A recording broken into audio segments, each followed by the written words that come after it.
played. And Bielitsa kicks to Jones.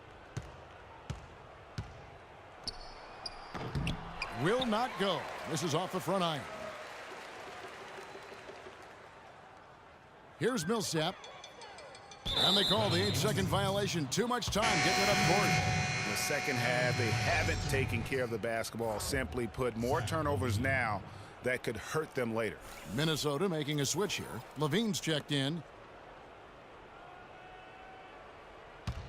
Minnesota's gotten 2/3 of their three-pointers to fall tonight. They're 6 of 9 overall. Jones against Heinrich. Here's the screen. Now the pass to Jones. Fires from deep, and he gets it to go.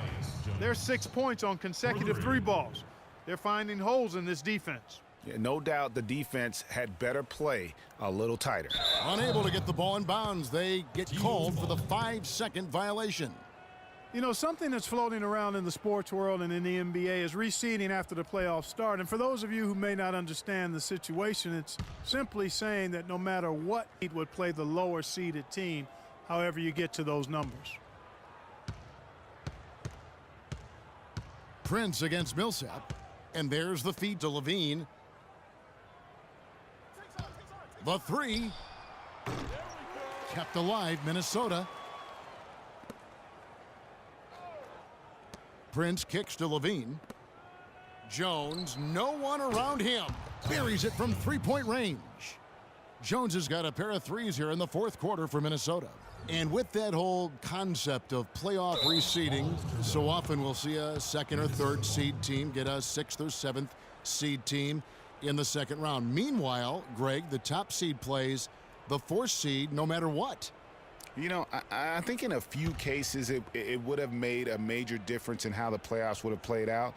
And quite frankly, I think it also puts more value on the regular season if that #1 seed could play a 7th seed, if you will, in the second round. So I think that's something that the commissioner and the competition committee might want to reassess. Again, the miss by Jones.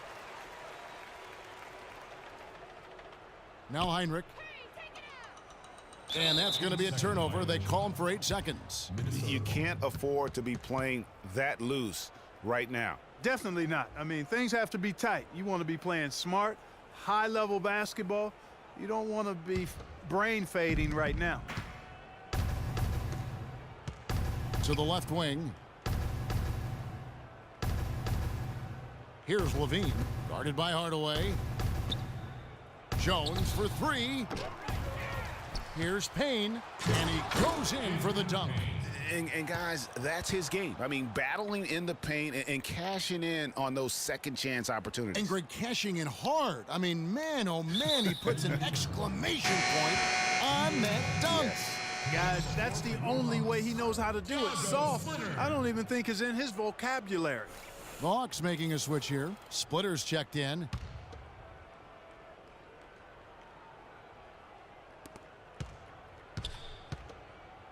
Here's Levine, guarded by Hardaway.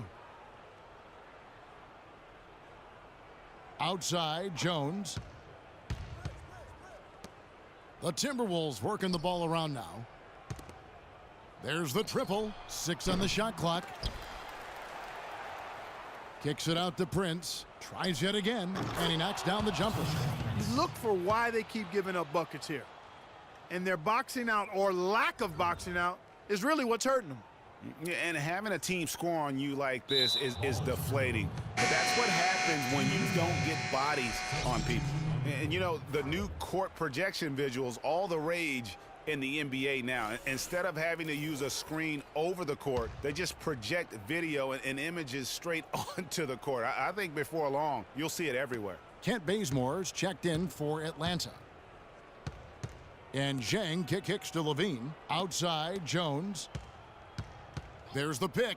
Payne passes to Jones. The timely screen gave him a step, and he took it all the way. Jones has got 8 points here in this quarter.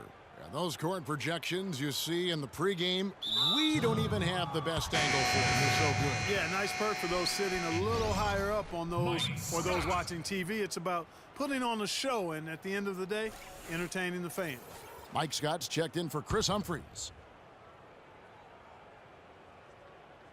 Here's Payne. Atlanta with the rebound. Now, here's Scott. And that's going to be a turnover. They call him for 8 seconds. And one thing about the NBA, there are a ton of siblings currently playing in the league. Some on the same team, some on opposing sides, but there must be over a half a dozen sets of siblings. Wiggins is checked in for Minnesota. Heinrich against Jones. Prince in the corner. The dish now to Payne. On the wing, Wiggins. Good on the three-point shot. As you said, Greg, there are a ton of sibling pairs in the NBA. Even more, Clark, if you include the D-League. Well, you start with the Plumlees, the Gasols, the Teagues, Zellers. For twins, you have the Lopez twins, Morris twins, the Zellers, Gasols, Teagues, Steph, and Seth Curry. Count 2 with Wow. the D-League. That's a lot. That's a lot.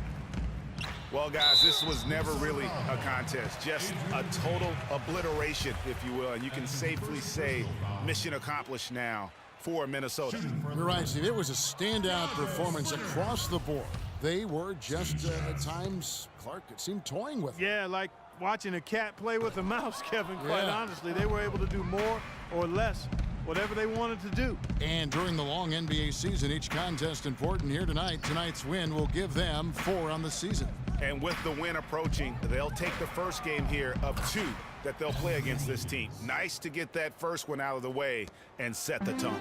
It sure is. It's just a 2-gamer since they're in opposite conferences, and you can bet they'll take the same approach right into game 2 that they had tonight. And stolen by Payne. Jones with it.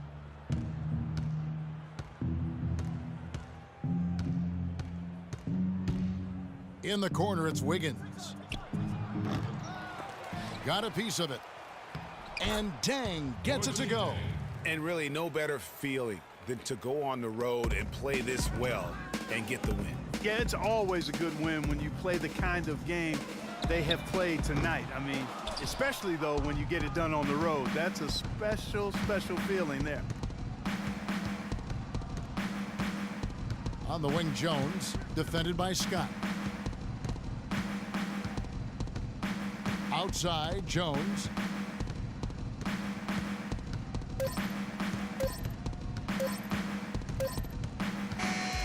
And so it's the Timberwolves taking care of business here. To come into an opponent's building and The 2K Sports postgame show.